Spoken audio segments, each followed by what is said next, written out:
आज तक आपने यही सुना था कि गीता जी का ज्ञान कृष्ण जी ने बोला है, और अगर हम ये कहें कि ये ज्ञान कृष्ण जी ने नहीं बोला है तो आपके सामने एक प्रश्न चिन्ह खड़ा हो जाएगा कि ऐसा क्यों है, और साथ ही साथ आपके जानने की उत्सुकता भी होगी।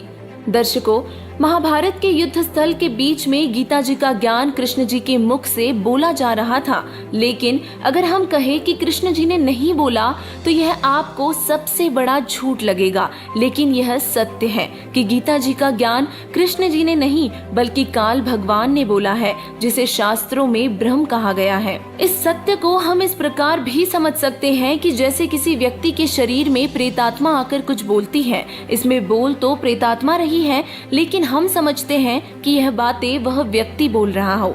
दर्शकों, हमने सुना था और यह सत्य भी है कि कृष्ण जी ने शस्त्र न उठाने की प्रतिज्ञा की थी, लेकिन फिर भी कृष्ण जी ने रथ का पहिया उठाकर कौरवों की लाखों सेना का नाश कर दिया था। ऐसा क्यों? अब केवल इतनी सी बातों से हम सत्य स्वीकार नहीं कर सकते जब तक इसका पक्का प्रमाण नहीं मिल जाता। पवित्र गीता जी के ज्ञान को उस समय बोला गया था जब महाभारत का युद्ध होने जा रहा था।